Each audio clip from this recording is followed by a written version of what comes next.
thank you to everybody tuning in to episode 69 of our horror movie review show. I Know What You Watched Last Week with a slightly... episode 69.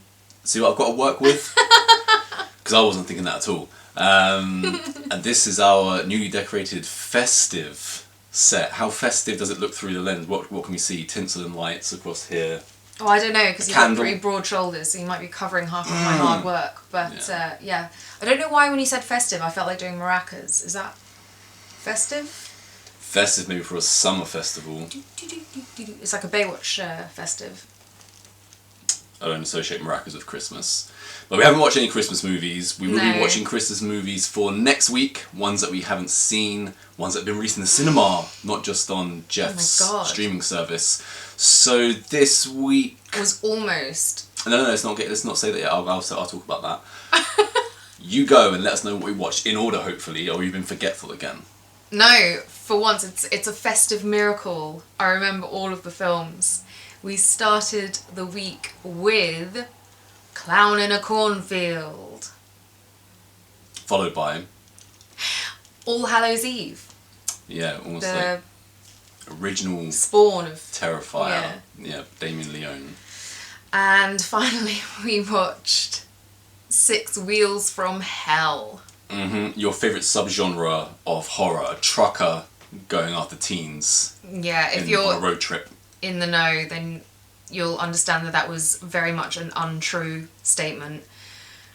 I have a personal hate for road rage horrors.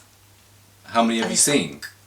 Enough. Three? To make my mind up. Yeah, 3 of them. I didn't like any of them. One of them was a Spielberg movie.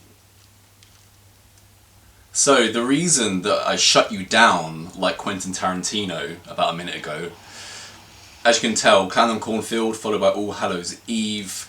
It was going to build up to be the second clown special, but I couldn't take any more crap clown movies. So I thought we'd watch something different, put on Six Wheels from Hell, and ironically that was, for me, the worst movie of the week. Oh, okay, so you've given away your bottom place. Yeah. Why don't you continue then? Second place, Clown in a Cornfield, top All Hallows Eve. Well... they all could have got bottom though. I don't have to faff around with the little trophies this week because I have it in exactly the same order. Right, so for once then, we'll go in your order. Oh, why thank you, that's so so this is your turn. gentlemanly. And we'll start with Six Wheels from Hell, so we're glad I picked... Actually, you picked it because I gave you a few options. Yes, but this has been on your watch list for a really long time. So have most of them now, because it's just growing and growing and growing. And you keep coming back to it, and I keep saying no, and I don't know, I was in the mood. I was like, if I'm ever going to watch it, it's going to be now. I will say... So you do get into the mood for trucker horror then? For letting you watch just some random crap. Oh, letting me. Yeah. I will say from the poster image on this film, I wasn't expecting it to be quite as low rent as it ended up being. So you're saying kudos on the poster? I guess so. I mean... It does look... a bit more professional? A bit more high quality than what the film actually turned out to be. So when we open up in this movie, we've got a trucker who has kidnapped a woman. So this is not just a trucker with a truck. He has a saw-type basement dwelling in the back of his truck. Yeah, kind of like... chains. People chained up. No, what's that other horror thing that you love and I hate? We did it for our special with, the monster that puts people in his truck. Oh, Jeepers Creepers. That's it, Jeepers Creepers. The monster that puts people in his truck. It was like a school bus-sized Jeepers Creepers mobile. Yeah. That's what I was getting. With no Justin Long, so that's not any good. Yeah, and no supernatural villain. So when we're introduced to this trucker, and he's got a woman tied up in the back of his truck, and he tells her to call me Mother Trucker. What do you think about the antagonist's name being Mother Trucker? Well, much as all the characters say, because this is not just horror, apparently, this is comedy horror, it sucks. It's a dumb name. It sucks. And what about do you like his voice, his accent? What to me, this was from Scooby-Doo lessons, this was Bayou American. Was that what you were getting? Yeah, I suppose so. At first I wasn't quite sure what I was getting. I think that to me was Challenge what I was getting, Bayou style. style. It was confusing, it was strange. But this, you have to give it to this actor at least. In fact, another actress as well. They really give it their everything. So you've picked out two from this cast who are, enthusiastic. Potentially... Okay, they're enthusiastic. Yeah. That is a bit of a compliment in this day and age, isn't it? Yeah. In that vein, I think they're probably my two favourite performances because they're quite funny at times. I don't have a favourite performance. When Mother Trucker is goading this woman that he's tied up in the back of his truck, because when I say goading, because he likes to talk, so I brought up his accent. He goes monologuing, doesn't he? He monologues away. I mean, you can't just kill someone. He has to give a big spiel beforehand. I don't know if you noticed, but I kept rubbing my temples during this film. I absolutely hated it.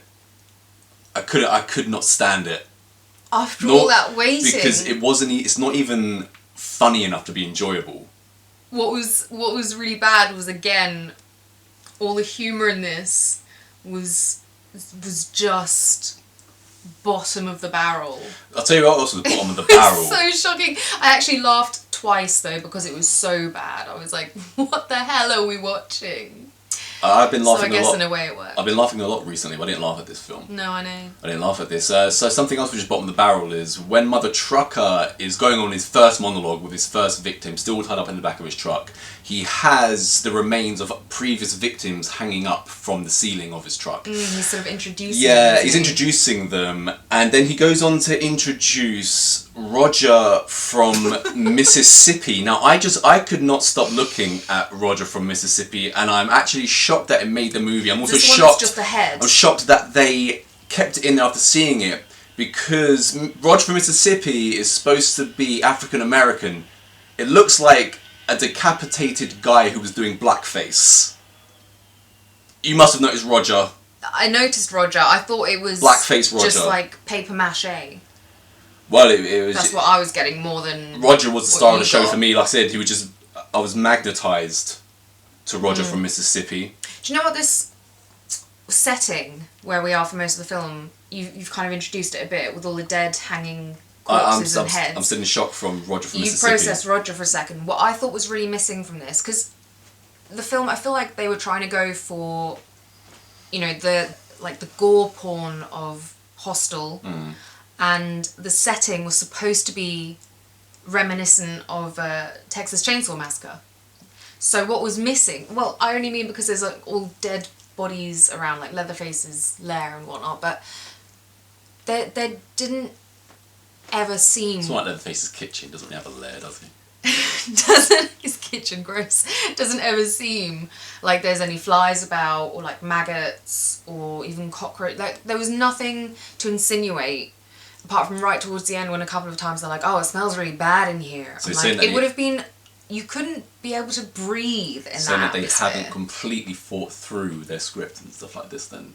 They just did not That's at surprising. all sell the fact that these paper mache corpses were actually... Now we get what's going on straight away, because bodies. it introduced the Mother Trucker straight away, and he's got a victim.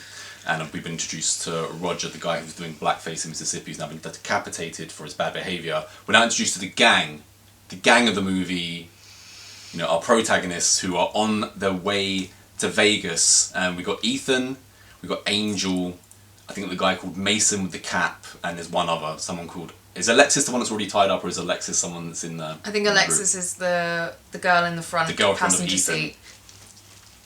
Banging on the front of the windshield. Oh yes, how could I forget that? How could you forget? How could I forget?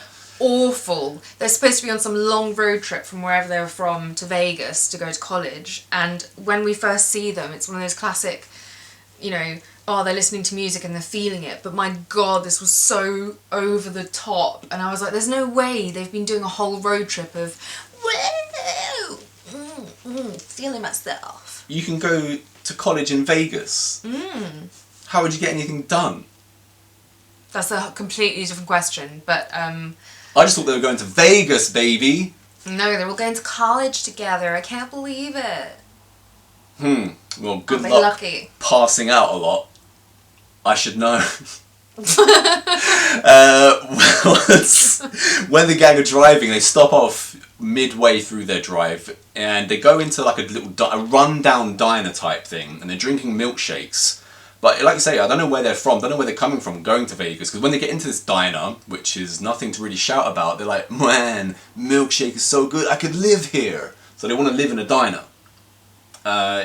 It looks pretty gross. Yeah, but Mother Trucker, who then appears in said diner to pick up 2 burgers and two shakes to go. Obviously, one of those is for the girl who's already got chained up in the back of his truck. And when he gives her the milkshake, he's like, they're world famous. Before he leaves, maybe they are just really before he good leaves the milkshakes. diner, he notices the 4 Vegas lot, and he wishes them well. Well, they're not. They're again the typical obnoxious, annoying teenager character that you want to die, because they're just like, what a weirdo and stuff. And I was like, why would you say that? Were the 4 teens more annoying to you than Mother Trucker? I mean, at least they didn't talk as much. Because I wasn't sure in this movie. Normally I just want the teen just to be off. In this one I wanted some kind of like murder-suicide things. I wanted Mother Trucker gone as well. I wanted everyone to die. So as he leaves, we're back in his van, and I say he's bought a burger and shake for his victim. His to-be victim. And he places the burger, because she's tied up, just out of reach, so she has to like get it with her feet and stuff and open up the foil with her feet, and this was quite a long scene. Yeah, he's also kind of let her know when he was introducing the body parts and the infamous Roger that these were all past victims who at some point had done something wrong, and so he'd offed them. And he's like, if you are good company or whatever, then I'll keep you around. Because a trucker needs a mate, doesn't he? Gets lonely on the road. Conversation. Otherwise you will end up like Rusty Nail. And she's also had her teeth filed, by the way. Apparently he's got a thing about making people into vampires. That's what they said. I completely missed that. Yeah. I missed that. So Mother Trucker likes to chisel victims' teeth into fangs, is what you're saying? Yeah, so he likes to take all the front teeth down until you've just got the like. Were we shown fangs in the movie? Well, the girl who'd been tied up there had hers a bit shaved down. This must have been one of the parts where I was like doing this. So I missed it. Right. But she was my other favourite performance. Do you remember her? What, the original victim? Yeah. The one that starts like becoming all delirious. Yes. But the whole point of what I was trying to say there was that she's been told all of this, but when he puts the burger and shake out of reach, she's very mouthy. Mouthy? Yeah, she's like, you motherfucker, I can't reach. That was a reminder. At first, she seems quite scared, and then by the time you put the burger and shake, she's just grown this kind of like backbone, stupid backbone, because you shouldn't be showing this kind of behaviour in front of a guy that's probably going to kill you. And the confidence came out of nowhere. I was like, oh. Yeah, like I said, mouthy. I was like, have you given up? I think by this point she is supposed to have been gone for over a week. While the other lot sit in the diner, one of them goes to the outhouse, I believe Ethan. So like I say, they want to live there. They have an outhouse. They don't even have like a toilet. And they find, I believe, a dead body with a note attached to it saying, don't call the cops. You've missed a whole massive part. So one of this foursome. I was still doing that. This great foursome, Yeah. I think the one who's called Alexis. Mm-hmm. Ethan's girlfriend. Yeah. The one that Mother Trucker takes a liking to. She goes to the toilet. Mm-hmm. And as she's coming out, she bumps into Mother Trucker, who is coming onto her a bit, and she, is not having it. And next thing you know, he's knocked her out and put her in his truck. So then her boyfriend has gone to look for her, found the toilet empty, and like you said, a note written in blood, apparently, he says that says, don't call the cops. Yeah, and it doesn't take our trio very long to figure out, it must have been that weird trucker that we insulted. Once they figured that out, we are now introduced to our cop duo. Oh, dear Lady God. cop, who's in charge, and lazy, overweight man cop who can't stop thinking about food. Because this was like the comedy bit of the movie.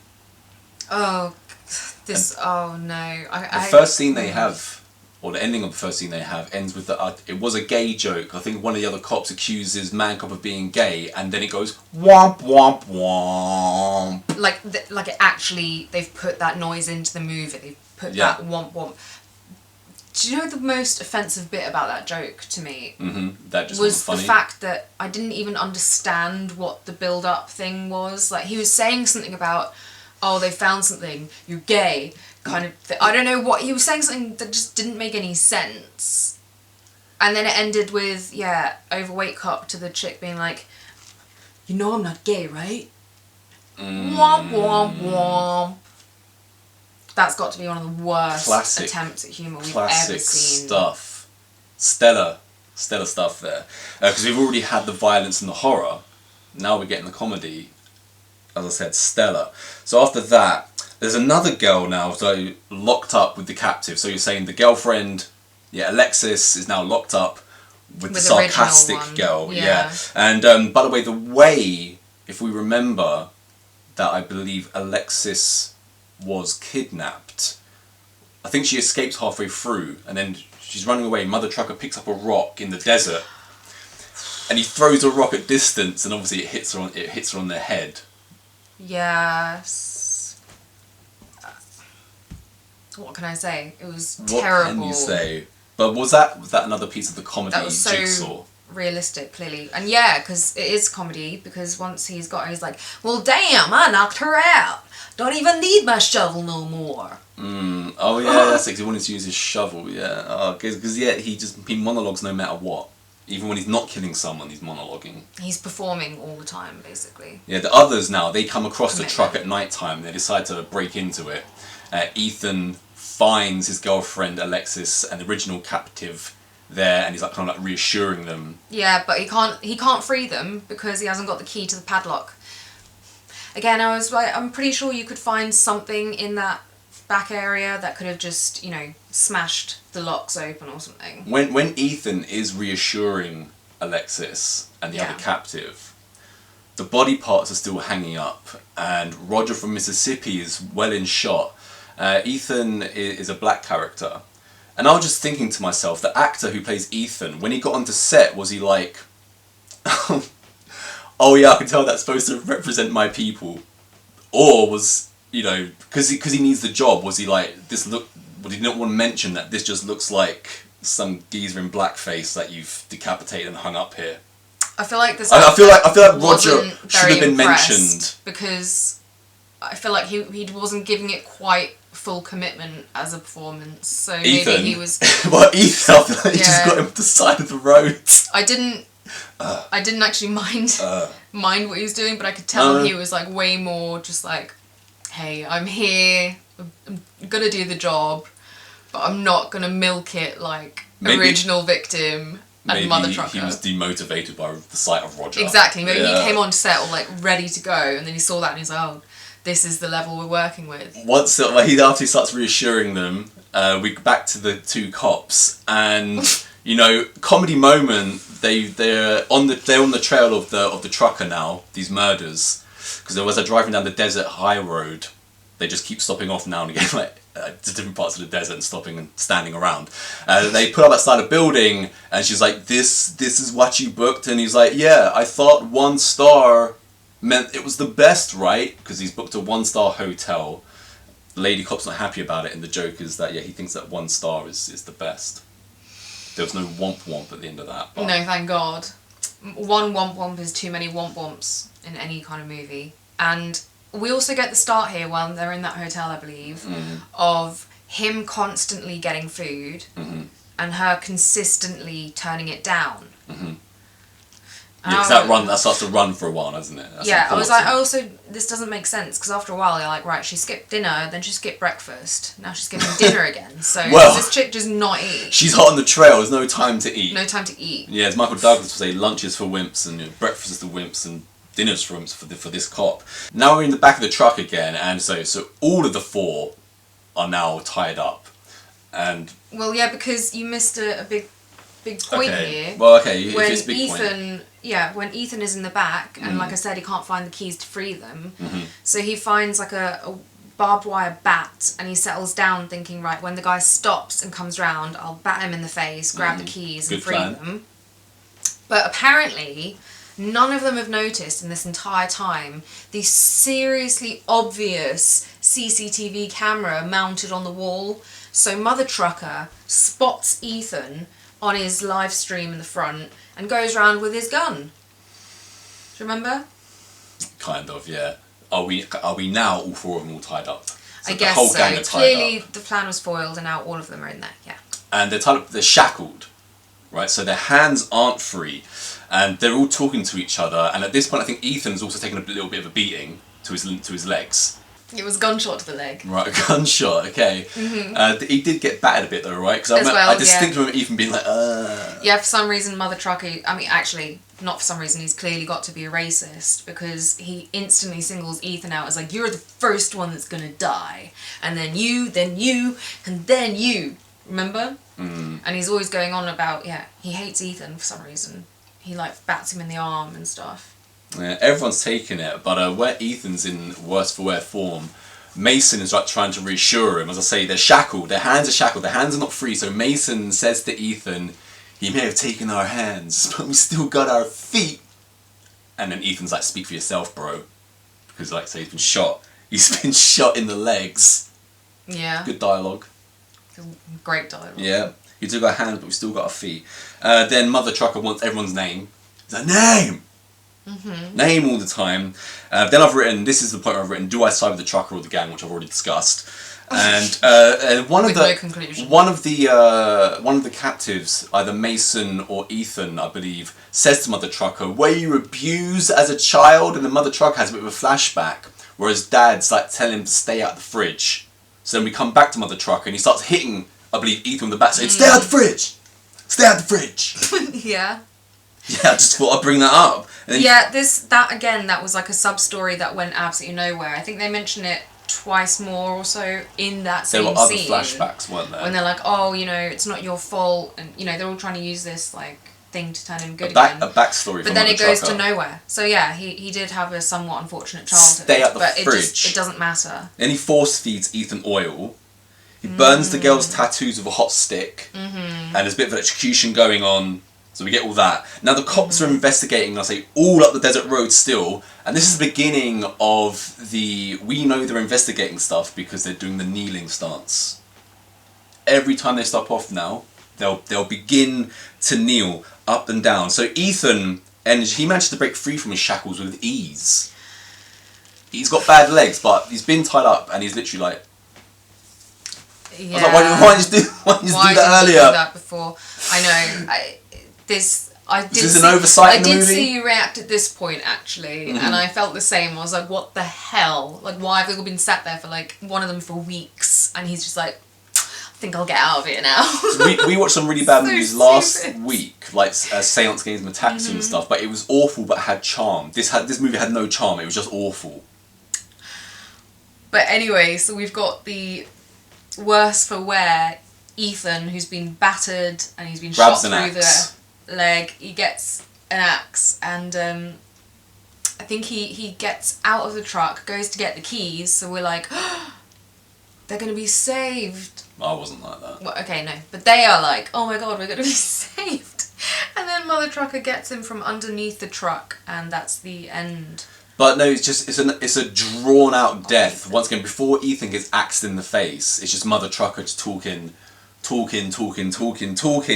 a couple in the car now, and the guy gets out to take a whiz on the side of the desert road, and he ends up pissing on a dead body. And when he realises it's a dead body, he's like still pissing. He backtracks and ends up pissing on his girlfriend, who's got her face hanging out the window. She's like, "Oh, he just pissed on me." Yeah. Like, you laughed. That was the bit that made me laugh, because I was like, oh, they went there. Yeah. Now we're introduced to the biker gang. We're going to piss humour. Yeah, biker gang. Yeah. Biker gang hear all the victims in the back of the truck screaming for help. Well, at this point there's only two of them. There's not really a gang anymore. We see loads of bikers, but now there's just the two. Yeah, and is it now Alexis that is starting to, or the original captive, as you said, starting to shine on Mother Trucker and go crazy? It's Alexis. So Ethan's girlfriend is now turning and going to... Alexis seems to have gotten away because we know what's happened to Ethan, and then it was Angel who got her tattoos seared. And it was... Who was the other guy? Mason, who was electrocuted. Yeah. So they're all pretty worse for wear, but Alexis, she's not only managed to somehow skip the teeth filing thing, but she's not really been harmed as far as I can tell, because she started flirting with him. The reason she's not got teeth filing threats is because he's taken a liking to her. It's like, I might keep you around for we know what. So obviously you don't want to keep her around with bad teeth if you're using her for that. It's dangerous, for one thing. for yourself. Yeah. So now the cops end up questioning the piss guy. So they're questioning the piss guy about what's going on and why did you piss on a dead body and stuff like this. Yeah. And now they get down into a kneeling investigative stance. Mm-hmm. Because they need to look at the piss body. And we don't know they're investigating unless they crouch down. The man cops also asking about food. So now the bikers hear the screaming coming from the truck. Now we get two bikers who are the most unrealistic bikers in terms of their behaviour as I've ever seen in my cinematic life. I've not known many bikers, so I can't say. I'm talking about just Hollywood bikers, okay? These two bikers where, you know, they talk the talk but they don't seem to have any weapons. Well, they're supposed to be outlaws, they're bikers. But they do. We get the shot because obviously we know what's coming. When Mother Trucker says, yeah, I'll go get the keys and you can see what's in there, he's obviously going to get his gun. And he returns with his gun. He's like, you guys are so stupid. You didn't even go back and get your weapons. And we get a shot of their bikes with the guns in the holsters. So they had them the whole time, but they were standing without them. Haven't mentioned the most important part of the bikers realising that there are people screaming in the back of the truck and then confronting Mother Trucker. Mother Trucker says, hey, you don't need to look because all I've done is round up some immigrants and I'm going to ICE. Is ICE a place you can go, or have you got to call ICE? Yeah, so, I have no idea. So that's relevant to these times. So he's like... And then he starts going on about Mexicans the whole time. Yeah, don't worry, bikers. It's just illegals. It's like, Mother Trucker's like, bloody Mexicans. Maybe you are. Maybe he's a racist. He clearly is. He's a racist. He keeps talking about Mexicans, and he kills the bikers very easily. The bikers are kind of dumb. Like, they're the dumbest bikers I've ever seen on television. The cops are now finally catching up to Mother Trucker, and they put him in cuffs. And even though he's in cuffs and pretty much on his knees, he manages to charge them. He gets them both down. He does, yeah, and he gets himself out of his cuffs, puts female cop in cuffs. Yeah, Detective Cooper, the female cop, yeah. Then sets the... He cuffs her to her own car. Yeah. And sets the guy on fire, and just before he passes away, he says to her, I love you! And she, tied to the car door, is like, I love you! Yeah, I thought that female cop was a lesbian. She was very... And even if she wasn't, butch, even if she had, wasn't, like, the shaved... I wasn't getting a love story between It was clear that he was kind of interested in her, I guess. So is that what I'm supposed to glean from him going, you know I'm not gay, right? Is that me supposed to realise, oh, actually he's got a crush on her because he's professing that he's not gay? Yeah. Fantastic stuff. This is at this point that I've written Mother Trucker, second worst antagonist ever for me, behind, do you remember Killjoy? Killjoy the Clown. I hate that motherfucker. And he was always monologuing as well. So I hate monologuing. Yeah, serial killers.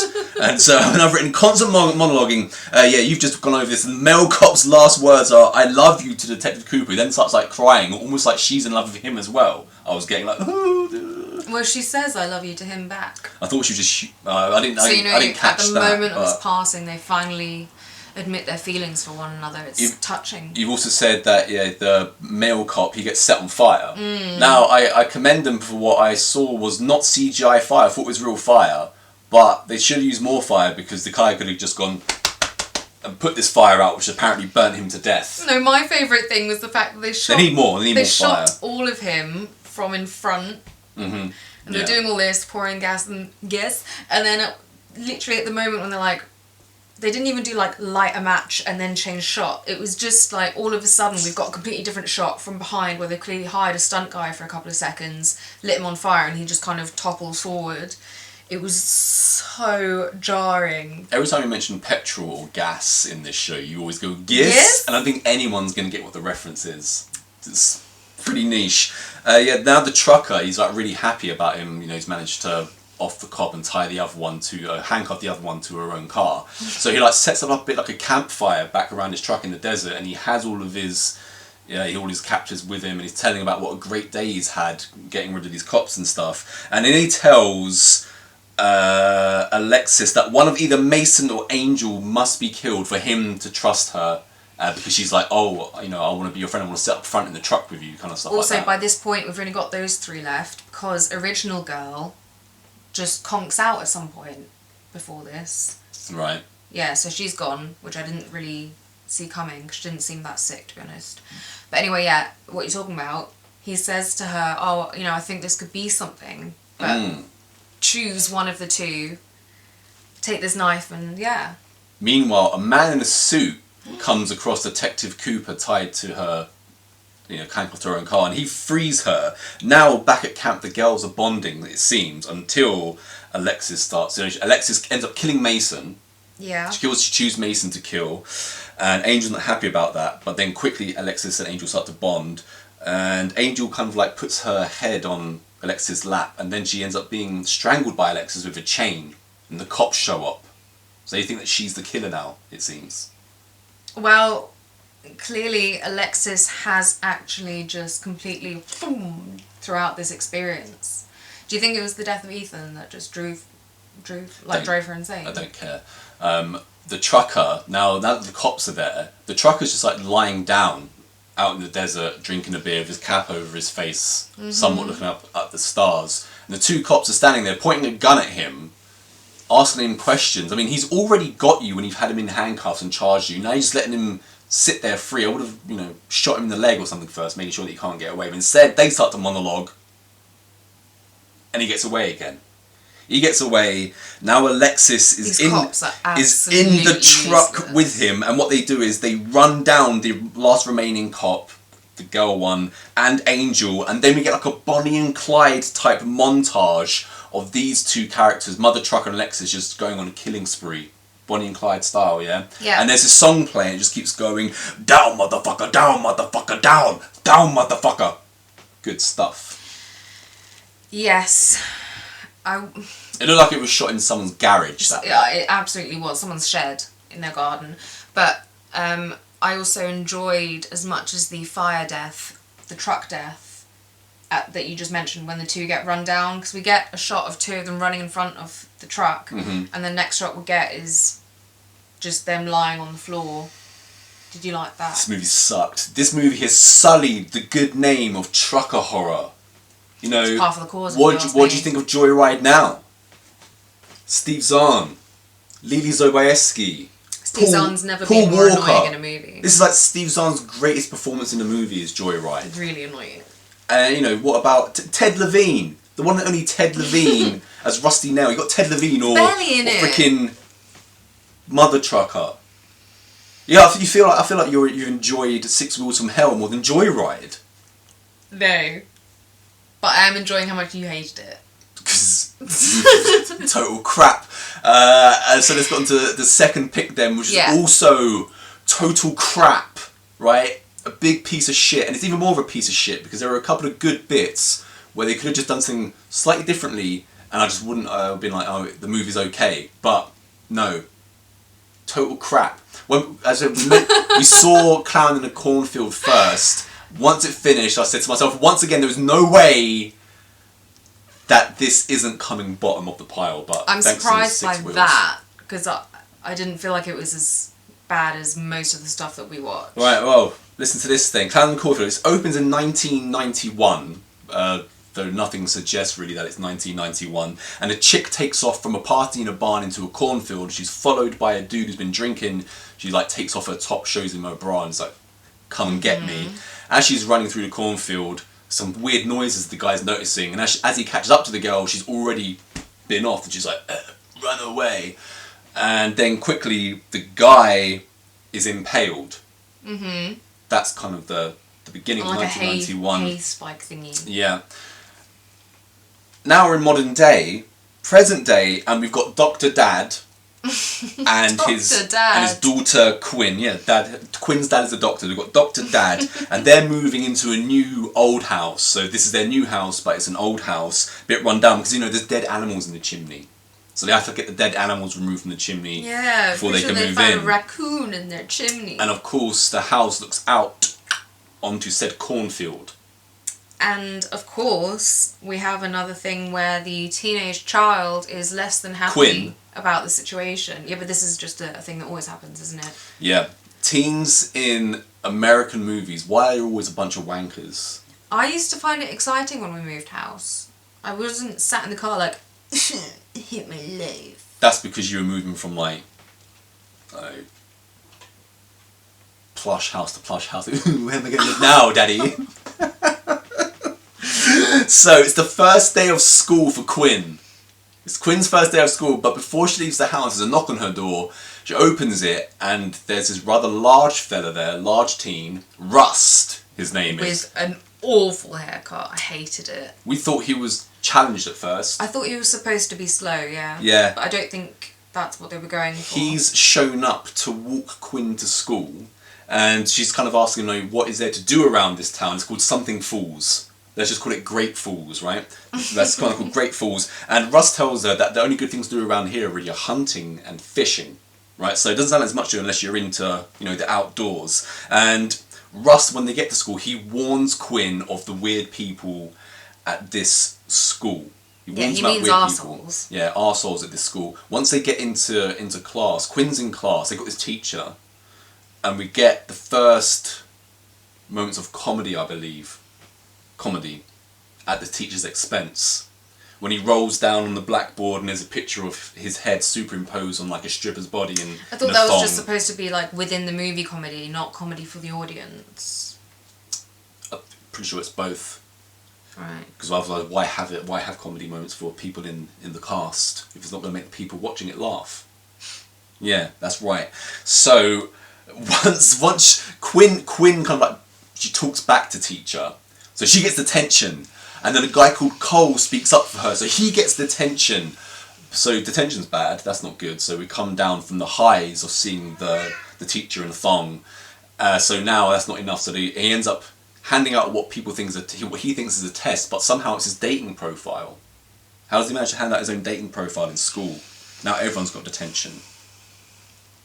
Founders Day celebrations are coming up, right. And there's a yearly parade that happens in this town every time, and there's this character called Frendo the clown, who is worshipped in this town. Yeah, because is it corn syrup or something that they make here? And he's like the factory logo, whatever. Yeah, he's the mascot. And that's like what founded... Like the big boy. The money from that is what built the town, I guess. Yeah. Founders Day celebration's coming up. And as well as Cole and Quinn, we've also now got, I think, Janet the blonde. I think the girl's name might be like Riley or something, the kind of like comedy girl. One of the girls is a bit of a bitch to Quinn. Yeah, that would be Janet the blonde. And we've also got another guy. And they all have a YouTube channel dedicated to Frendo as well, where they make their own horror... their own horror movies, miniature horror movies featuring Frendo every time. I don't get it. So they were shot as if they're doing like a paranormal channel, like where they film stuff at locations that are haunted. But then every single time, it's them staging a Frendo the Clown event. So I was like, so the subscribers to this channel are just watching fake paranormal clown videos over and over again. Feed the cat. Dr. Dad and Quinn, now that Quinn's met this group of people, these classmates of hers, Dad and Quinn, Dr. Dad and now are at a diner, and it's time to celebrate because what have they got? Wi-Fi. They got Wi-Fi finally in the new old house, so of course you go out and celebrate, and everyone's happy because the sheriff walks in and he celebrates by asking for extra cheese on his spud. And then Can I also just mention here that Quinn and I are very different because she says to her dad that the Wi-Fi is more important than food. In this day and age of, it is. So now the sheriff meets Dr. Dad and Quinn, and he starts talking about this story about a factory in town that was burnt down. Has some kind of law, and he recommends that Quinn stay away from the group of classmates who she seems to have now befriended, and of course Quinn doesn't want to stay talking to Dr. Dad and Sheriff. She's also seen Cole at the window. She excuses herself, because this bad gang turn up, and what they do is they do the 2025 version of Teens Misbehaving, because they go to a convenience store, they distract the clerk. Like the two guys distract the clerk by talking about, hey, I had sex with your grandma. No way, you had sex with my grandma. So that was another really good, well-written piece of comedy writing. You're right, maybe this was supposed to be comedic. And yeah, it was. It's the horror comedy it's got. Really? Yeah, of course. I didn't even get it. as I say, it's the new style of shoplifting because this is 2025 and teens are woke and stuff like that. Yeah, is that how you use that word? These guys are woke, right? Because what they're doing is they're distracting the clerk so that they can steal booze, but as they walk out, having stolen the booze, they put cash on the counter. Well, Cole so does. They're good and shoplifters. I think he's doing it because, he wants to impress Quinn. Right. He's like, look, I'm a good guy. Yeah. I'm a bad boy, but I'm a good guy. What did you think of the grandma shagging fight? Yeah. Great. Good stuff. Now there's a bin fire story scene. So our gang now with their booze, they're talking about that they were there the night that the factory burned down. Yeah. And they're kind of suspected somewhat by the sheriff and law enforcement, but they didn't do it, is what they're telling her. Yeah. And while they're doing this, is that kind of like Frendo coming from the back. We think that Frendo's going to attack the gang, but psych! It's just Quinn's initiation into the YouTube channel gang. Oh my god, you're totally going to go viral. Yeah, and of course the dude is like, welcome to the club. And now it's time to get deep, because after now Quinn is now initiated into the club, she sits down on an abandoned sofa outside with Cole, and she talks about her mum who overdosed and died, and then Cole brings up his sister died last year as well, so things are going great. They're connecting about overdosing. This actually brings me back to, I think, death. last week's episode where we said if you're arguing with someone and they bring up that their, family member has passed away, you've kind of got to leave it at that. Whereas in this one, she's like, yeah, my mum died, and he's like, well, my sister died. Because we are living in the age of the victim. We're living in the age of victimhood, aren't we? I've got you beat because way more people that I know have died than you know. So there. Right? Janet, the blonde. She becomes kind of irked by the bonding between Cole and Quinn. She's like, we got videos to make. And so they decide, right, okay, better listen to Janet. Cole drives Quinn home, but then Dr. Dad comes out and harshes their mellow. Yeah, they're snogging, aren't they? I swear. In the car. Harshes their mellow. They're snogging and then he comes out and finds them. And I'm pretty sure the cat that you just fed has now done a shit. So you can go sort that out. No, you sort that out. I did the feeding. The dad does have good reason to harsh the mellow though, because he's like, Cole, have you been drinking? And Cole obviously has been, because they stole booze from the convenience store, and he even admits to Dr. Dad that he has been, but he says, I've only had 2 and that was like an hour ago or something like that. But still, this is his 17-year-old daughter Quinn, right? So as Dad is harshing the mellow, he's also like, Cole, you are not to see my daughter again. Now Dr. Dad and Quinn go inside, and there's family drama, and she's sitting on the stairs, she's like, I don't want to run anymore, I just want to be okay, and then runs up the stairs, girly style. So we've had horror, we've had clown, we've had comedy, now we've got drama. They're nailing every single genre. I found the character obviously was going to be annoying because they inevitably make them so bloody annoying for the last decade or so. Yeah, I'm not But sure you I answered didn't my mind the question. actress. Why are all teens in American movies such wankers? Oh, I didn't know that was a genuine question. I don't know, because they really are. They're very annoying. There's never one likeable. They always write them like some mopey, moany. I'm like, oh, how am I supposed to relate to this? Yeah. The guy who was like, oh, welcome to the club. Right, so that guy's name is Tucker, and that's important because when Quinn runs up the stairs after having the drama with her dad, she's, of course, what do? You go on your phone, right? And she's looking through what's been doing. I think she's looking at the YouTube video that's been uploaded by her new crew, and she notices that apart from the friendo that was in on the prank, there's also this other friendo in the back. So she sends the image to Tucker, and he's looking at it and he thinks, these guys are pranking me. So let me just have him walking around his house, talking out loud about how he knows he's being pranked, before inevitably Frendo comes out, slices him in the throat. Remember that? Mm-hmm. Yeah. How annoying would that life be? That you think your friends are constantly trying to prank you?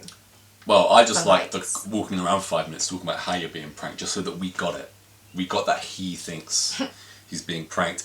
So we've had family drama between Dr. Dad and Quinn, and now Cole is clashing with his father at home, and his father is also the mayor of the town. Yeah, so Cole is loaded, if that wasn't obvious by now. I don't trust his dad for some reason. As soon as I saw him, I was like... I thought they made him seem really something off about this geezer. So now it's like parade day, so Cole's dad's making a speech, parade starts to happen, the gang are there, and they must start fannying about and get blamed for something by the cops because they end up in the clink. Yeah, well, one of the floats ends up catching fire because of some stunt they pulled with live flames, which is really smart. Is this like... So they kind of did This is what influencers do, they just run around wrecking everyone's time, annoying everybody, and eventually you just want to shoot them in the face because stuff like this happens. You know, they're running around like shooting flares into little girls' faces in real life and stuff like this, so nobody likes an influencer. At least I don't. So once they've messed about this parade, like I said, they're in the clink, right? They're all locked up by the sheriff.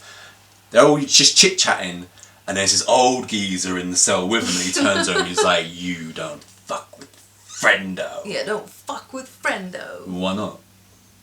Because he'll come and get ya. That was chilling. The gang end up being released from the clink because, you don't know who my dad is. I'm Cole. Dad, you'll get me out. Or someone else says, Cole's dad will get us out. Probably Janet. We've also been shown that apart from Dr. Dad, so far all of the adults have been horrible. Like the teacher goes off for no reason. The sheriff is almost as useless as the sheriff. This is about to be actually brought up in the movie because Dr. Dad comes and picks up Quinn from jail, and they get in the car and there's more drama, because she's just like, "Oh, I don't want to talk about it." She's saying that all the old people in this town are fucked up. The sheriff, the teacher, blah blah blah blah blah blah blah blah. And then there's more drama, and the dad's just like, "I just wanted to teach you how to drive stick." And then she's like, "Well, I don't want to know how to drive stick right now, Dad." So did you enjoy that drama? It was great. And also, what is it about teens being wankers in American film? Also, why do they all have a problem with driving stick? It's literally like up, down, up, down, up. That's it. I was going to say... Why does everyone in movies struggle with driving in gear? I thought you were going to go with the counterpart of, why are the parents always so doormatty? Like, they never tell their kids off for being like that. They're just like, "I just want you to love me." Maybe that's why the kids are acting out. Because you're not being an adult.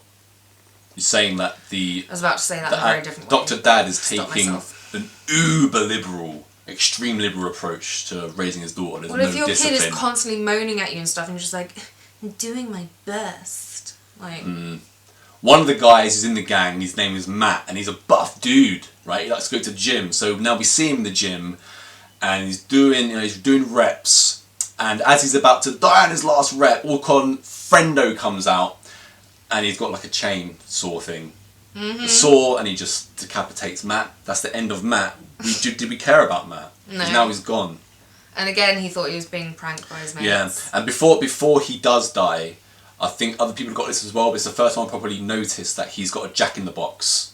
Because there's a Friendo jack-in-the-box thing that you have to open before you die, it seems. Yeah, they've been doing it the whole time. And that was really weird. So clearly, it seemed like they were trying to set this up to be like, "Oh yeah, Friendo the Clown is a supernatural clown. If you fuck with him and you open this jack-in-the-box, he'll come and get you." That's what they were setting up as.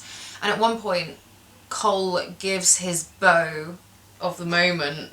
Quinn this weird jack-in-the-box thing, and she loves it.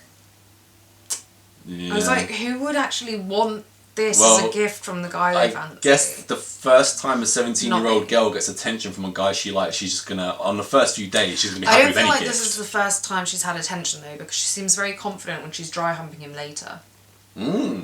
So now, after Matt's dead, we are left with Matt... No. We are left with Quinn, Cole, Janet, and Ronnie's name, the other girl. That's why I don't remember because it's the dude's name. Ronnie. And of course, we've also got Rust because Quinn and Cole are now driving. Right, and all of a sudden, there's a guy, it's nighttime, walking across the road with an animal carcass over his shoulder. It's Rust. So Cole rolls down the window. Rust sees Quinn in there with him and he's like, watch out. Just be careful. And then it turns out that we're now told that Cole and Rust used to go hunting together. They used to go hunting together. Previously you've said that, you found that Cole fancies so-and-so, this, that and the other. Well, I'll just complete opposite, because straight away they've made Rust simple, and he's a hunter. I was like, oh, now I've got history, I know what's going on here. And you can't get me. So Quinn and Cole driving, they're always running over Rust, carrying the carcass. Now he tells Quinn to be careful. It's time for the yearly illegal party in a converted barn, which no one in town will ever find out about because it's super loud and lit. This was some like young woke shit, because at one point the DJ guy is like, oh, and let's everybody hear some words and say thank you to the sponsor of this shindig. And it's Cole, of course, loaded Cole, who paid for their Yeah, but don't you know how stuff. the teens are super uber cool? So when they're walking into the barn, I think it's, what did I say her name was? Ronnie. Ronnie just waiting there, of course, waiting for their entrance, shot in hand. It's like, yo, we're glad you guys could make it. Have a shot. And everyone's just like, effortlessly cool, man. Did you also enjoy as much as I did Cole's speech? Look. You're supposed to find this guy attractive. They've got booze and a DJ. They, before then, start to talk about the missing two, Matt and the other one, right?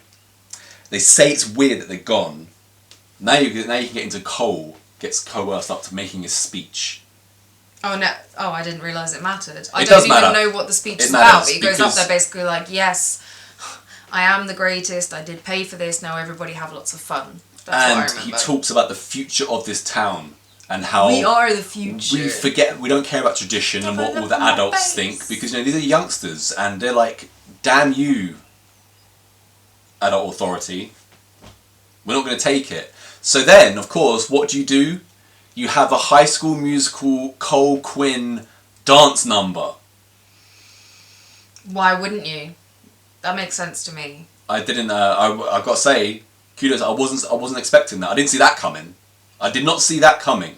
Are they supposed to be good dancers? Having been on set when, people are supposed to spontaneously erupt into dancing, and they've practiced this for like 3 weeks, I was not that surprised. This seemed like a rehearsed dance to me.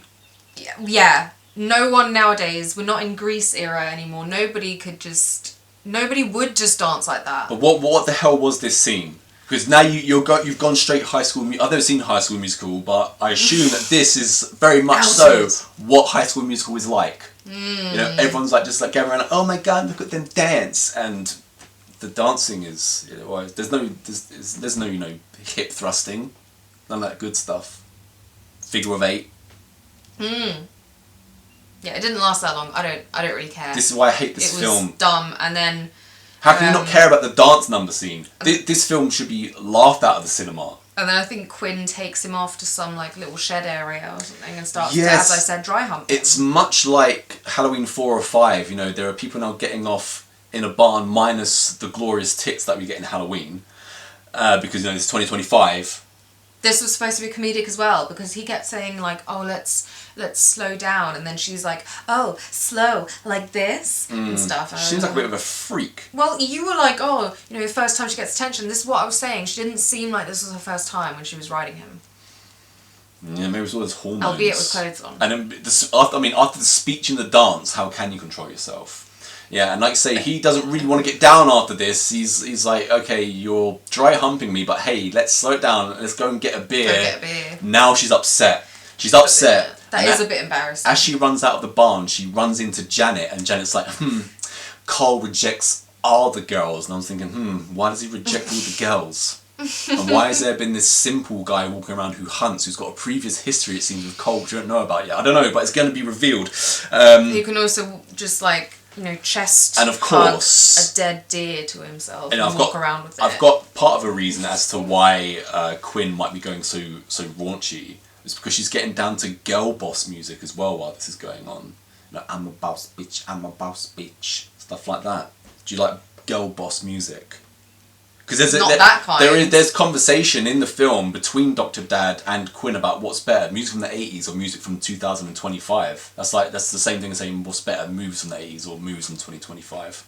There's only one answer. So what kind of text is this? So now there's a clown attack. So now we've had some more drama. No, she's not just having drama with her dad now, she's having drama with Cole, having drama with Janet, and everyone else. There's a clown attack, and something or someone, a friendo, throws a decapitated friendo head onto the lawn of the barn, and our girls they pick it up, Janet and the other one, they start chucking at each other, saying, "Oh, this is unrealistic." Oh no! No, it's even worse than what you're saying, because this was not a friendo head. This was one of their mates, the one who's gone missing. Matt? I don't know. But his head has been chopped off by friendo. It doesn't matter. And his head's been chucked into the party, and as you said, the chicks are like, oh, they're trying to prank us, look at this. And I was like, this is so unbelievable. In what world would you not know the difference between having someone's actual severed head in your hands versus a prank that your mate is well, the movie's doing horror, it's doing drama, it's doing comedy, and it's doing it all great. So why not just carry on? It takes them forever to realise, oh no, wait, this is actually a severed head. Now, I'm not saying the prosthetics in this was so great that I believed, oh yeah, that's clearly a severed head. But I'm saying in real life, if you're handling your friend's head, I think you would know that this is not just something that he's managed to make in his basement. Like I say, there's nothing wrong with the effect of the head. It was absolutely fine. That's one of the positive things about the movie is it had a $1 million budget, and it actually looks like it has money behind it.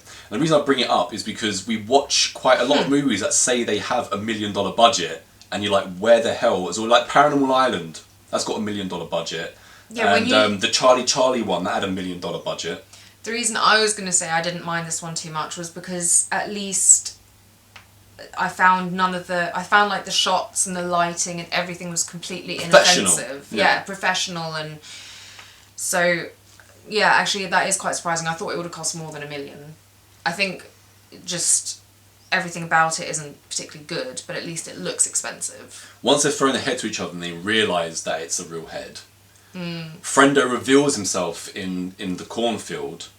And what does he do? Because what do all killers do now once they see their victim? They're like, fucking head tilt. I'm so sick of people going, ugh, we've got a serial killer. Oh, do the head tilt, do the head tilt. The head tilt worked one time, originally, like in Halloween. Ever since then, it's old hat. Just stop it. We watched a movie last week with the jester guy, and he's standing there. The first time I'm seeing him, it's like, head tilt. Stop the head tilt. People are talking about originality nowadays, and 2025, 2020, 21, 22, it's not a bad time for horror. No, it's all just the same crap. Total crap. And this movie is like all brought on by head tilt. The epitome of crap, because it has every single bad element of modern horror all here for all to see. And the head tilting clown, and just the fact that also it's a clown anyway. Once again, boardroom meeting, we got $1 million. Oh, people are scared of clowns. Oh yeah, it made $700 million. Let's just do that. And there's Terrifier as well. And let's not forget Tim Curry back in the day. It's just, how many clown movies have been made since It 2017? There's just too many to mention. They're all crap. Even It the remake was crap. Total shit. It 2 was absolutely terrible as well. I don't even need to see the TV show to know that's total shit as well. It looks like exactly the same as what Machete did for the movies, which he doesn't know. He doesn't know how to make horror movies. Here's a CGI thing. I'm just gonna have it run at you for a second, then we'll go to the next scene with like a dick joke, but a 12-year-old will say it. It's crap. Clown of Cornfield is also crap. But now there are multiple friendos come out of the cornfield and they start to crossbow people. But Rust comes to the rescue.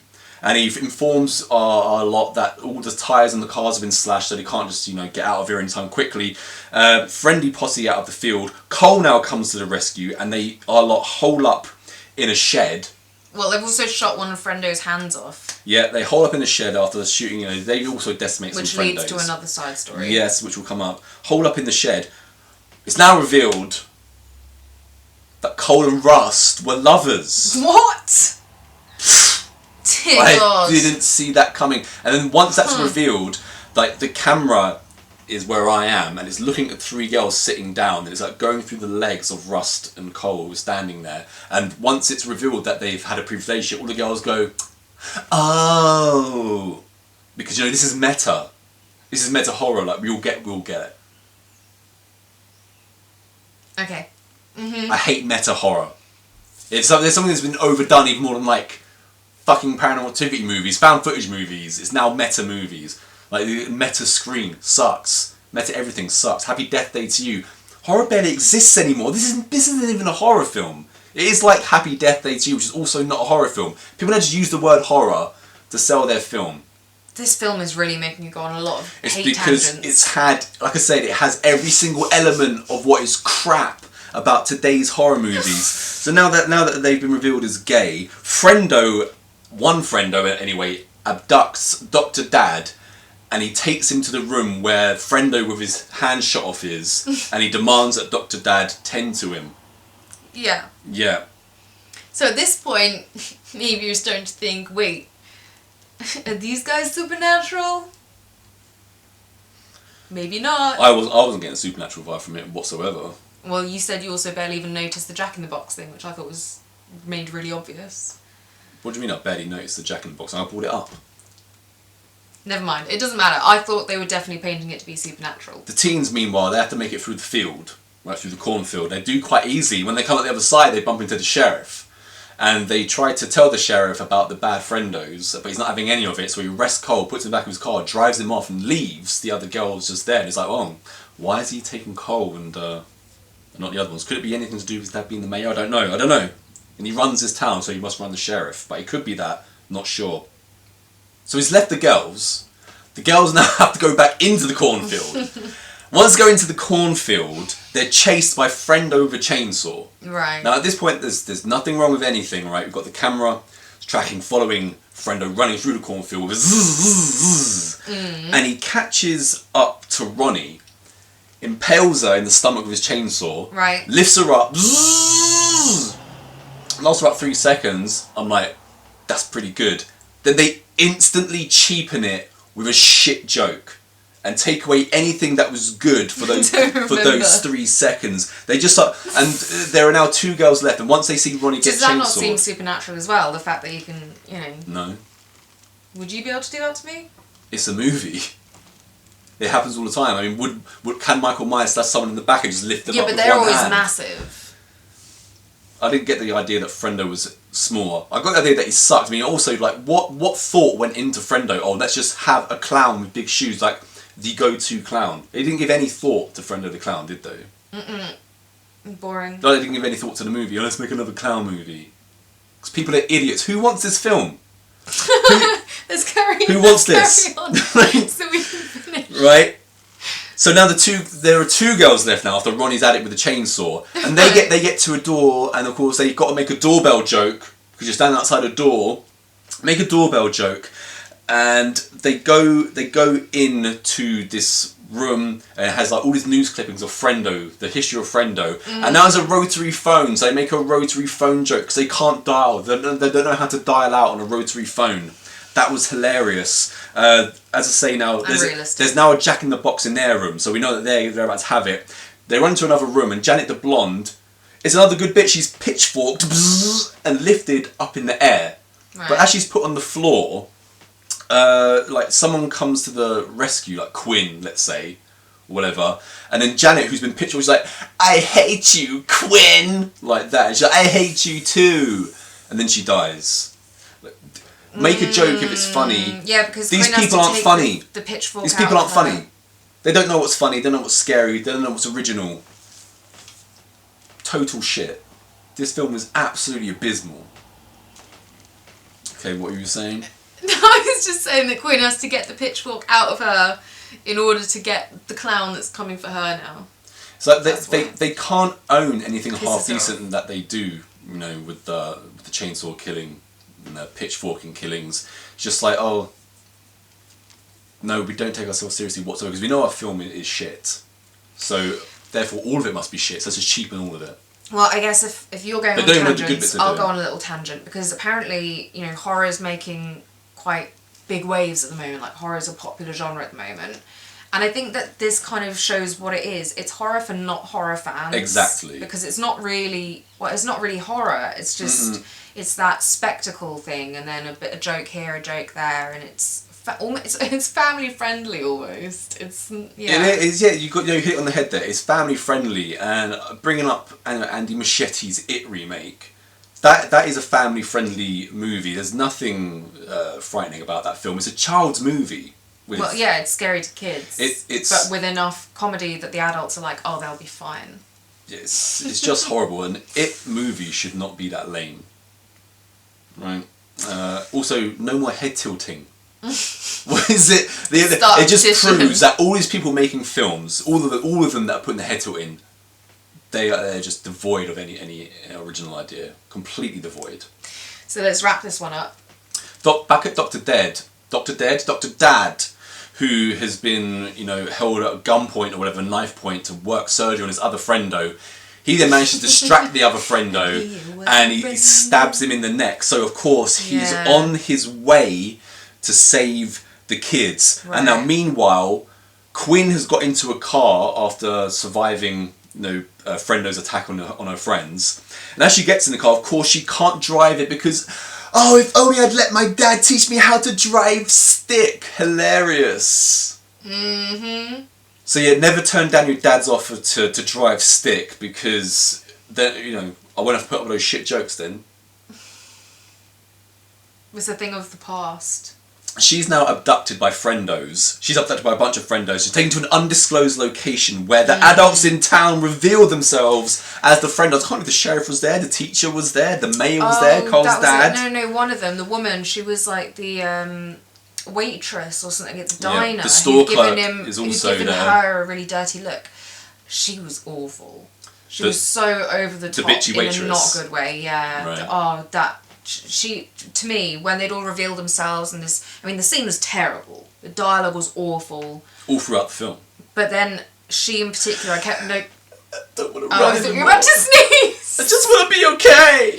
Just this scene, I wanted to slap her, that woman. She was so bad.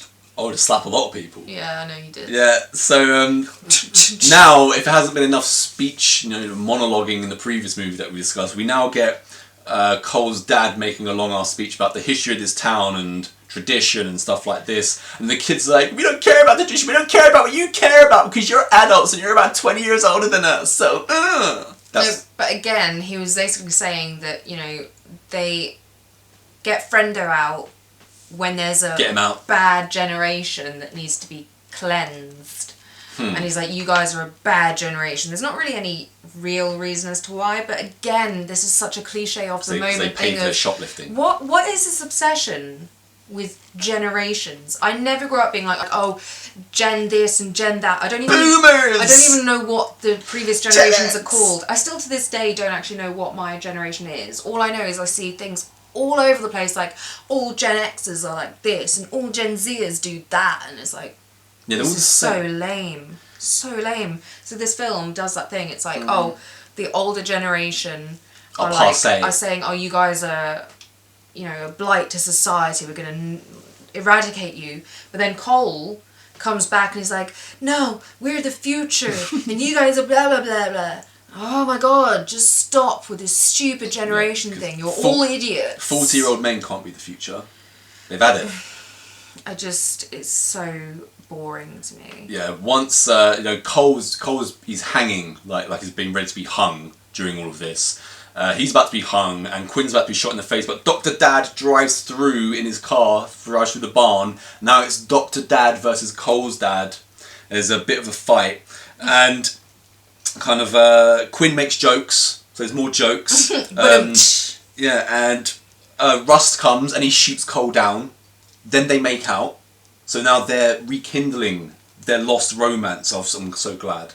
I'm so glad that they've managed to work it out. It was all those long cold nights in the forest. So glad they managed to work it out. And Brokeback Mountain. Yeah, it is a bit of Brokeback Mountain, and also Rust and Cole. I'm pretty sure Rust Cole or Cole Rust was the name of Matthew McConaughey's character in True Detective. So something to that as well. Quinn makes jokes. Now it's all good. So they defeat the friendos. So Dr. Dad and Quinn, they have a whole let's be better. Let's bridge the generational gap. Oh, don't you love a film with a good meaning and moral to the story? As I said, this place is called, I've called it Great Falls. It's something falls. The camera shows our teens walking off, kind of like hobbling off what they've been through, and it's like, hey, what do you think about Great Falls? And it's just like, let's get the fuck out of here. Good stuff. Do you enjoy that? It's off the course. As they're leaving, they run over a clown. just for good measure. And we're a little bit into the future now. Dr. Dad is now running for mayor of the town because he's got the placards on his front lawn and stuff like that. But Quinn, I think she's off to college or something like that because she's got to go away. But before she goes away, of course, Cole and Rust, they turn up to say goodbye. They're here, they're queer, get used to it is what I say. Yeah, because, a simpleton who likes to hunt can also be gay. Is what the message of this couple is. Yeah, let's not stereotype. One can be the bad boy, it kid, and one can be the loner hunter, and they can both be gay. Thingy Bob, what's his name? Rust is like a bear, because he's giant, and I imagine he probably has body hair, and Cole's a little twink, so everyone gets representation. But yeah, I'd like to say they're here, the queer, get used to it. Would you like to add anything to that? No, I'm alright. We don't want any more bears, as the Simpsons would have said. Yeah. Gaze, Russ and Cole, they say goodbye. And they give her a baton as a present. Here's a baton. Nice knowing you. I really thought we were done with this film. You keep coming out with extra stuff, I'm like, okay. Well, who gives a woman a baton? She's going to go around loves it, yeah. batting people. She's going to just whip it out when she's on her way home. And then she drives off to some More women should have batons. Some really crap music. Pepper spray's not allowed, so baton. Yeah. Baton your way home. Is this what people want? A $1 million movie, another one where it's just a clown killer? This is what people want, because this is just what keeps getting I made. still put this over a lot of the other $1 million budget things we've seen, though. Alright, let's just take this movie in isolation. $1 million, and what I'm looking for, between $250,000 to $1 million to make Heathen. Think of the potential and the greatness of Heathen compared to this slop. Yeah. I mean, Heathen's obviously not comparable. I'm just saying, compared to... It's not comparable. I'm saying compared to some of the other crap we've seen. All this slop keeps getting made. This was inoffensive to me. It was just exactly what you're expecting.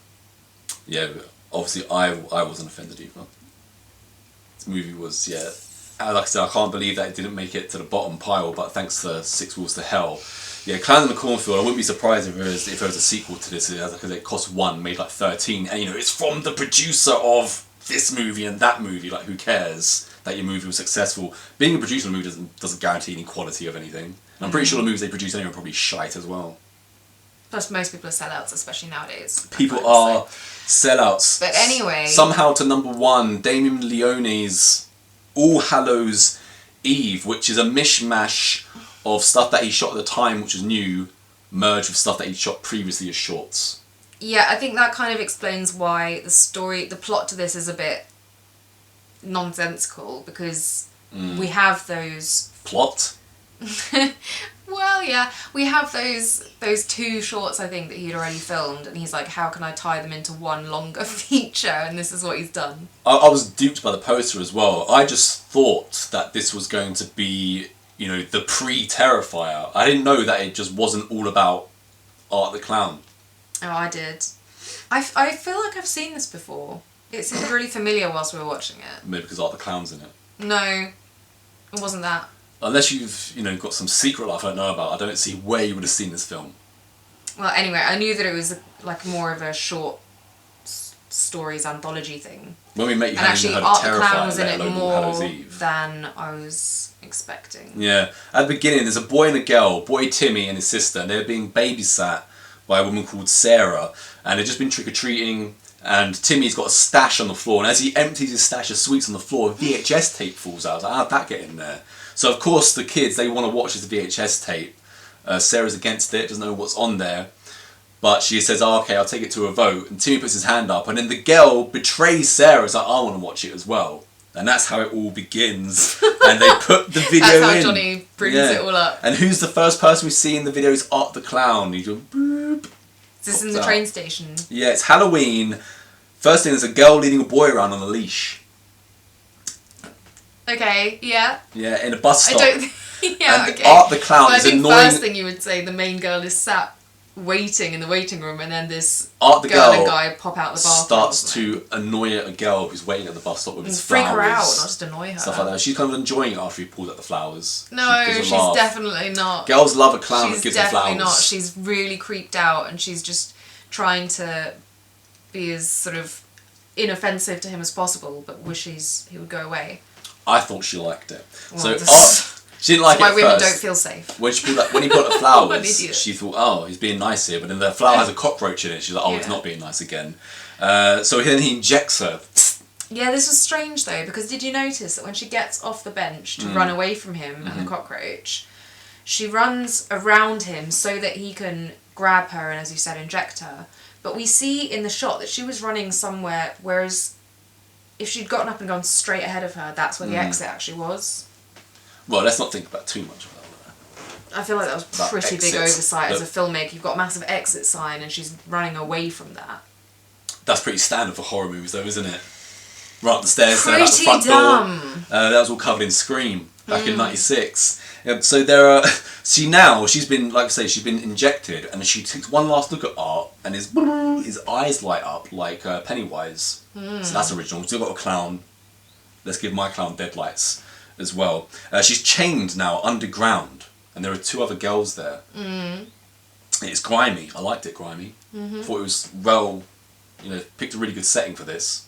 Well, that's Location. one thing we can give Damien Leone is that, It's one thing we can give him, yeah, certainly. settings / all the artistic Elements. practical elements he's gonna nail. Yeah. So once they're down there, there's 2 other girls, and they're all chained up. One of them gets yanked out, doesn't she, on the chain. We don't see what happens to her, we just see her screaming. And the 2 girls that have been down there for a while, they're kind of, for the most part, been too scared to kind of make an escape because they've seen what's happened to the other people. But the new girl, she convinces the one remaining girl that we've got to get out of here, let's start exploring and find the exit. And once they start to explore, I've written again, like, nice setting. This is a really good location, really good lighting for this kind of thing. It was kind of strange because the lighting at the babysitter's house is just god-awful. It is. Absolutely god-awful. I mean, the in-between bits that he's created to tie it all together is the worst looking of it all. It does seem quite cobbled. Yeah, but it turns out, the Toxic Avenger is down there. Yeah. The Toxic Avenger's in the tunnel, and he rips off one of the girl's arms.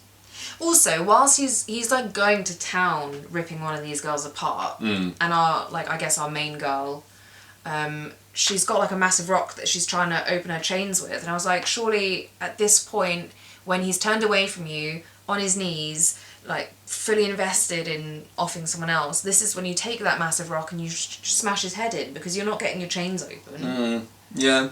Once the Toxic Avenger chops the girl's arm off, the other girl that's left, she ends up running into a shopping cart guy, and she kind of I guess she just kind of passes out. And then she thought he was gonna. She's like, "Help! We got to get out of here!" And after he wasn't moving again, I was like, "Just keep running, keep going." He's obviously gotten in somehow. And then lo and behold, he turns into a monster as well. His face transforms. Oh, is that what happens? Yeah. Right. So then she's kind of like tied down to a bed or something in the dark, and all these hooded figures come out. There's like there's a hooded cult, like witches, devil. There's like blood sacrifices going on for pregnant belly. Yeah.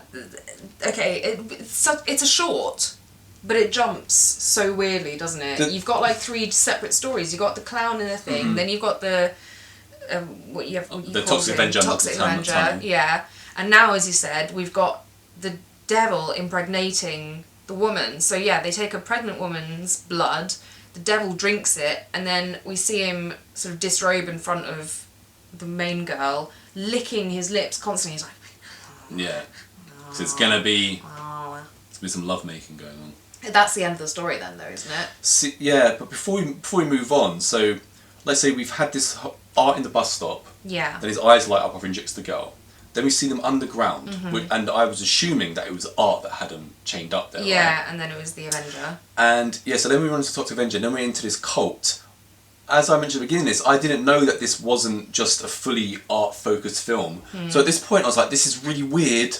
What the hell is going on? Is this the way the movie's gonna go?" And when it was just revealed to be a short, I was really disappointed because I just thought the rest of the movie was gonna go in that direction, and instead it went in a much worse direction.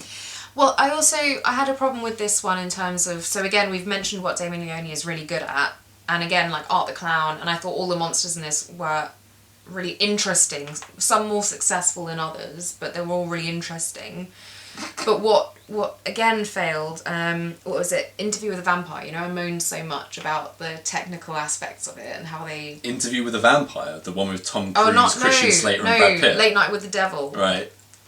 And I didn't like the way they'd done that. Again, with this one, it was clear that they used like, you know, blue screen or something to put the short film on the TV screen that the kids are watching and then Sarah's watching. And I think it would have been nicer if they'd actually played it on the TV and filmed that. I know it would have made some of the bits that we see like that a bit more difficult for a viewer to see, but then we go into the short film and that's when you can have the original shots. I thought it was just a bit almost too vain and you lose out on some of the effect. Should have been committed to. Yeah, I can see that, why you enjoyed that part of the movie. No, I'm That saying element. I didn't think they should have... What? The element that they wanted them to do it in the opposite way is what I'm saying. Yeah. Yeah. So I Because didn't enjoy I the did way too. they did it. But now we're back at the Sitters, and Sitters getting a call from a friend. They talk about like going for a drink, maybe at the end of the night kind of thing. And she starts hearing noises around the house. So she goes upstairs to check on the two kids, Timmy and his sister. Timmy's sister's been freaked out by Art the Clown in the movie, so she's climbed into bed with her brother, and Sarah starts questioning the two kids about these noises around the house. They don't know nothing about it, but they talk about, you know, the handle on their door has been going up and down and stuff like this. So the girl being spooked by Art, what do you think of, I believe there is Mike Gianelli as Art the Clown versus Mr. Thornton? Yeah, this was really interesting because obviously it looks almost exactly the same in terms of the makeup effects used. I think Howard Thornton has a slightly taller, leaner physique, which I guess adds to it. But apart from that, I think it seems very clear that David Howard Thornton has taken this performance and just gone with it, because he already had all the mime aspects and the sudden smiles and the, you know, to me it was the exact same Art the Clown I know from Terrifier. I'm not I haven't seen it loads of times, but I got the feeling that, yeah, could have easily been the same performer. Yeah, I've got a point that the guy's got a more rounded face, Mr. Gianelli, and sometimes at points it worked, made him look more menacing. Like, there are pros and cons for, but I'm not saying one's better than the other or anything like that. But yeah, just because this is the last time we played him, we didn't want to go through all the makeup anymore, just as it was about to really take off. I'm sure you can still make a pretty penny on those, you know, circuits where you sign autographs stuff, because he's the original, you know, he started the whole thing. Yeah, so now we go into like then Sarah, the babysitter, she goes back and watches the video again. She carries on the VHS tape. She can't stay away, can she? And the second story is about a woman called Caroline. She's on the phone to her friend. She's moved into a house away from the city, and it's super quiet. She's in the middle of nowhere, and she's talking on the phone to her friend about her husband John, who's an artist, got a new exhibition coming up, and his new art is apparently very scary, and he doesn't remember creating it. Yes, and all of a sudden the lights go out in the house, and we get a lot of torch walking. So Caroline's walking around the house with torch, gets outside, goes into her car won't start, got to go back into the house, torch. In the meantime, it's kind of like it's been banging around the house and stuff like this. So she gets back on the phone to her husband John, tells him what's going on. John doesn't seem like he's just concerned, answering everything in this tone kind of thing. Yeah, Clearly the actors didn't get to practice or anything like that. Does he? No, but she's talking about there's noises and something banging into the side of the house, and she thinks that someone is in the house. Yeah. And where she's talking in the doorway, we see underneath a sheet in the living room, someone is hiding underneath a sheet, which it was a bit strange. And then all of a sudden, this weird prancing alien cyborg comes out. I didn't get this because on the phone she says, "Yeah, I want to get there." On the phone to us when she says something crashed by our house.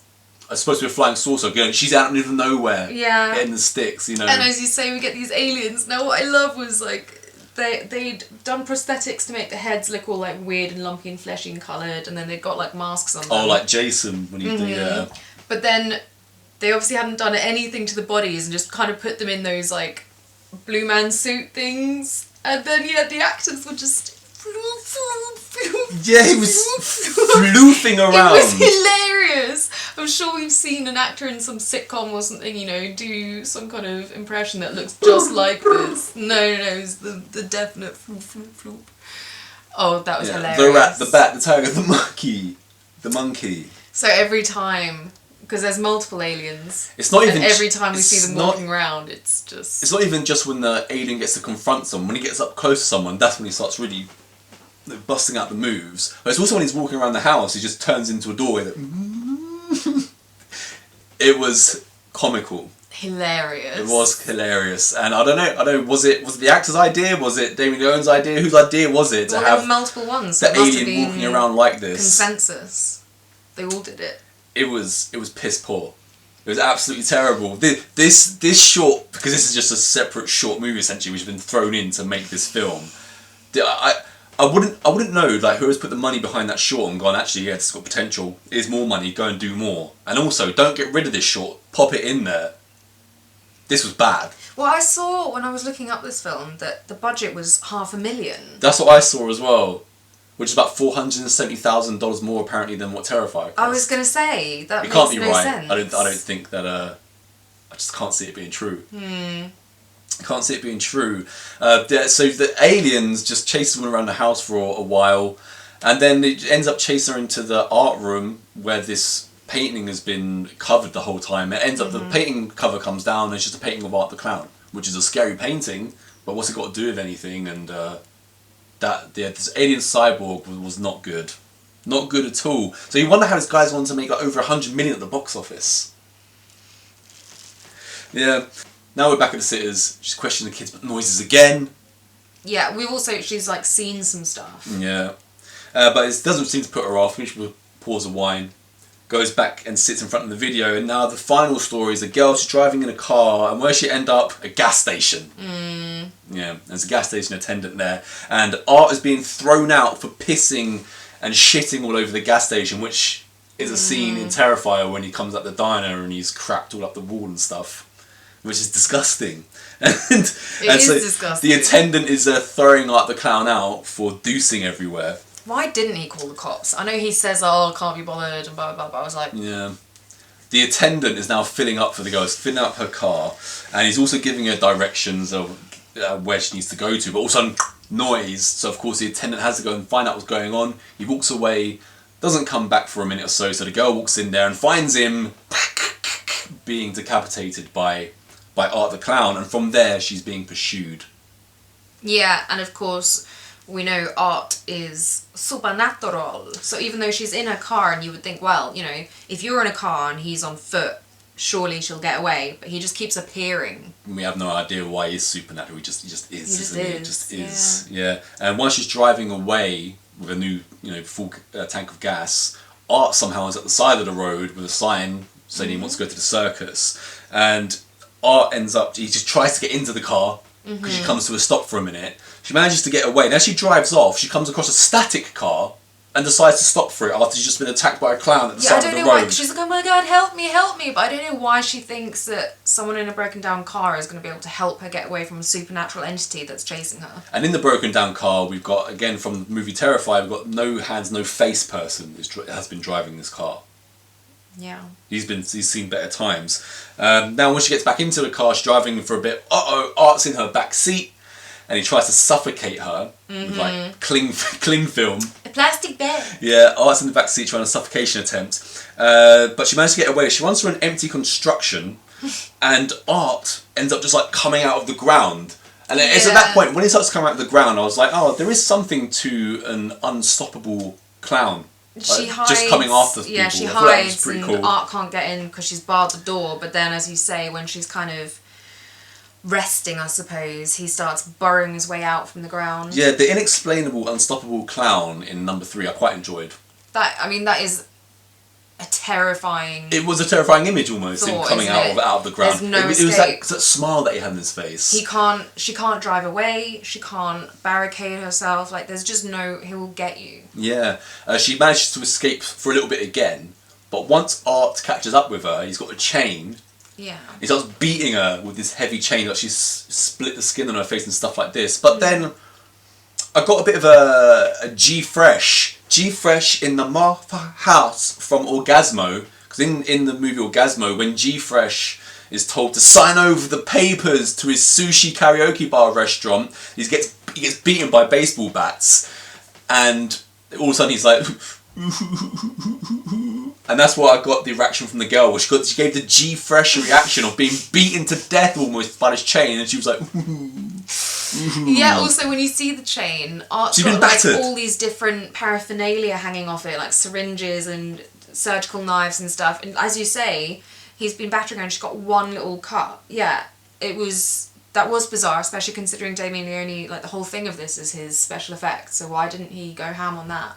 And also, I'm not sure if I've seen anyone be beaten with a heavy chain in a movie to the point where they've been, beaten to a pulp. That would have been good, but instead we've got G-fresh. Done it. Also, surely it would G-fresh. take like chunks of the flesh out and stuff. It would be, that would be. Because the sound effect Pretty was, this is a awful. super heavy chain. But one of the scalpel devices falls off his chain, so she takes that and sticks it in his eye. Yeah, puts it in his eye, and then she's driving again, or walking, and she's picked up by a specky guy, and and he starts driving her, but then Art pulls up alongside and shoots him in the face. The girl awakens after this, and she's like sees surgical instruments next to her on trays and stuff, and as the camera kind of like reveals, she's had her limbs removed and expletives carved into her body, like slut, C-word, all this stuff, and I thought that was pretty cool. Yeah, I knew you'd like that. Yeah, I did enjoy that. She's had double mastectomy, she's had her limbs removed, she's had all this stuff carved into her. So when she comes to, and we just see her close-up face, and then we see all the like grim, gore-covered surgical instruments with flies buzzing. See, they had the flies in this. Mm-hmm. Yeah. And then you zoom out and see that he's done it to her. Yeah, that's. I feel like there's a lot of the Terrifier films that have been influenced by this. He's clearly gone and found like the most successful aspects of All Hallows Eve and just put them into the new vehicle, and clearly it worked. Yeah. I have to say though, in this, like, a lot of the time if you're like, oh, Art the Clown in Terrifier is pretty cool. He's cool. If we see his like origin film or whatever, it's going to be disappointing. But as you asked, and I already kind of answered, I found that Art the Clown in this was just as creepy, menacing. And yeah, definitely good horror villain. So I'm loving the because it's so disgusting. Like that's what I want to see from at least elements now and again. Turn on the movie, I want to see. I expect this from an Art the Clown movie pretty much now, right? Because I enjoyed Terrify, the first one. I've only watched it. Well, it's not like I've gone back and watched it a bunch of times. I've watched it the one time, and I thought this is a good throwback, cheap, nasty slasher film. And of course, I was thrilled by the soaring through the vagina. I'd never seen that before, and that was like, what the hell?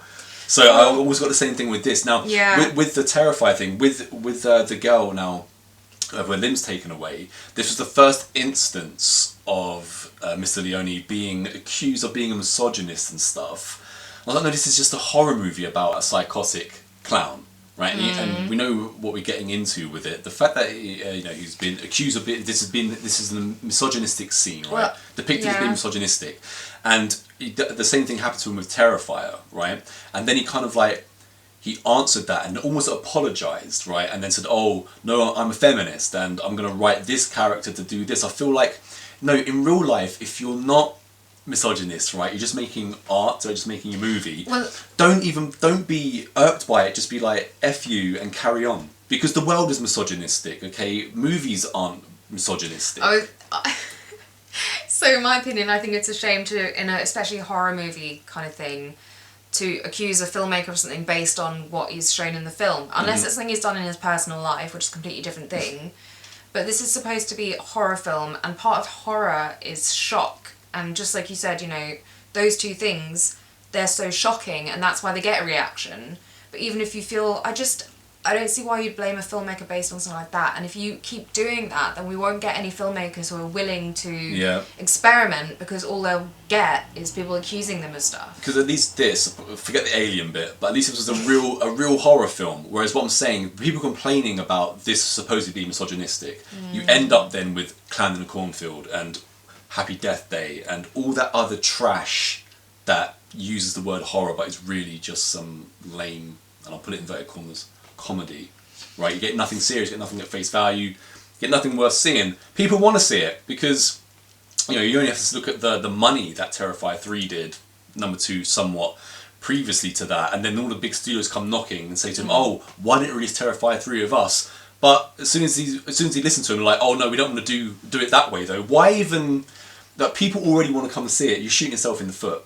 And there's multiple kind of gore. I wouldn't say gore scenes in Heathen, but there's adult themes, real adult themes, and this is an adult movie. It's not for children. The other thing is specifically about this scene with all those things written on her that they're all slurs, curses, swear words that you would use against women specifically, and she is a woman. If anything, surely if you're putting this kind of thing as a filmmaker into your horror movie as like this is what the ultimate awful thing a villain can do, then surely that goes against being misogynistic. Saying like this is the absolute worst thing I could possibly think to write on her, and it's all anti-feminist slurs. So it just doesn't really make sense to me how anyone could be like, oh yeah, he's clearly misogynist. That's like the opposite of what this feels like to me, except for you don't have the final girl with her. She does fall victim, but like that's not anti-female. That's just horror.